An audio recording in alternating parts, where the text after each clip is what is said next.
Once again, we welcome back Mr. Richard Fain, CEO of the Royal Caribbean Group. The group is looking ahead and excited about the way forward. Let's join Richard as he updates us with the latest industry news and, at the same moment, auditions for the newest talent show while giving us his rendition of the reggae classic, by Jimmy Cliff, I Can See Clearly Now. Take it away, Richard. In my last message, I was so excited about returning to cruising that I couldn't resist singing "Oh What a Beautiful Morning." I've received many requests to do an encore. Well, maybe 2 requests, but my camera operator said that once was more than enough and I should avoid singing anything else for at least the next 35 years. Fortunately, my usual camera operator is visiting her mother, and I have another song that's running through my head. I can see clearly now the rain has gone. Gone are the dark clouds that had me blind. It's gonna be a bright, bright, sunshiny day. Now, I'm going to ask any of you who see this video, keep it to yourselves and don't spill my secret to my absent camera operator. But overall, it's just shocking how quickly everything has turned. The pace of change is absolutely dizzying. It seems like yesterday that people were asking me if I thought cruising would restart by December. And suddenly, here I am sailing on Celebrity Edge and Freedom of the Seas, here out of South Florida. Today, the Royal Caribbean Group already has 21 ships sailing from ports in the US, in Europe, and in Asia. 21 ships here in early July. 5 of these are for Royal Caribbean International, 6 for Celebrity, 2 for Silver Sea, 5 for TUI Cruises, and 3 for Hapag-Lloyd. It's been a great week for our company and for the whole industry, but it's so much more than that. I've never seen the level of enthusiasm, of excitement, and of gratitude that I've experienced on these cruises. For our crew members, it was a literal lifeline after so many months without work. For the communities we serve, it represents tourism and jobs after so many months of pain. And for our guests, it was a sense of freedom, of escape from the isolation of this terrible period of shutdown. I have the best job in the world. I get to work with the most amazing team of motivated leaders. I get to lead the most amazing and dedicated seafarers anywhere. I get to work to bring communities together. I get to help people all over the world with income and development opportunities. And I get to bring joy and memories to millions of guests. These past weeks of the restart have been very emotional for all of us in the Royal Caribbean Group and for the people we touch. The last 15 months have caused much pain and suffering. But over the last few weeks, the tears that I saw, and I admit on occasion shed, have been tears of joy. I've been asked why our restart is happening so fast, how we are getting so many of our ships sailing so quickly. The answer is simple. We believed in our people and we believed in the science. We prepared.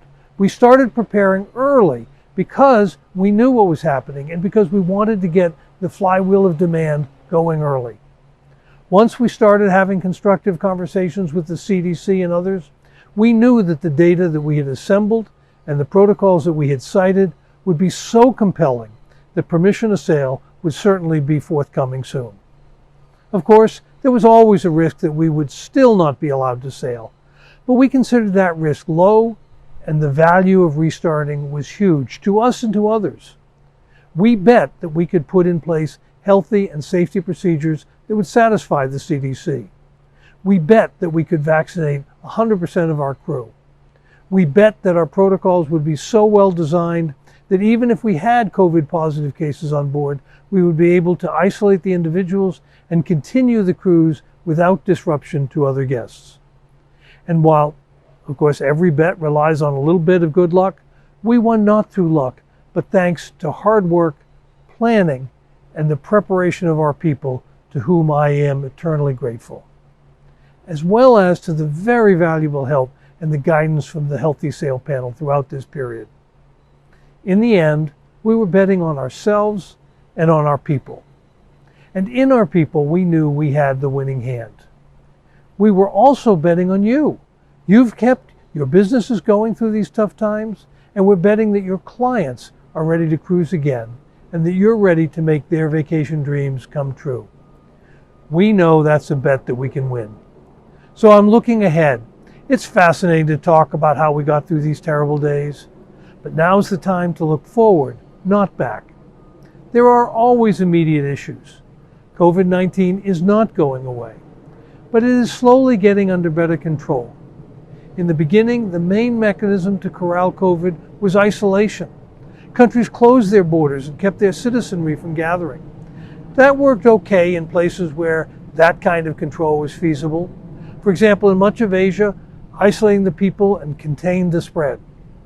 But that kind of strategy does not work well when the virus is as contagious as some of the new variants are. And at some point, it simply becomes unsustainable for a free society. Fortunately, the vaccines have given us another way. The vast majority of people on board our ships are vaccinated, and this percentage will only climb. In addition, the testing regimens and the available therapies mean that cruising can properly aspire to be not only as safe as other vacations, but more so.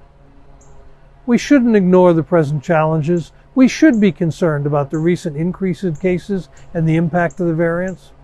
We need to manage today carefully. But if we only obsess about the present, we will fail to prepare for the future. And we must keep our eye firmly on that future that we can all see is coming. And we need to prepare ourselves for it. So, we at the Royal Caribbean Group are focusing our thoughts, our efforts, and our plans on the future. None of us have come through these dark days unscathed. We have a lot of catching up to do. We have a lot of people to educate and a lot of immediate issues to deal with. But if we don't prepare for the future, we won't be prepared for it when it arrives. The cruise industry has always required a long-term perspective, and we're looking forward to working positively toward that long-term future with you, the travel advisor community, in the same way that we have this past period together. But I really can see clearly now to a brighter future for all of us.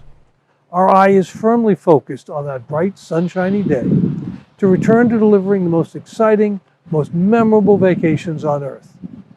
But one more time, I need to remind you, wash your hands and get vaccinated.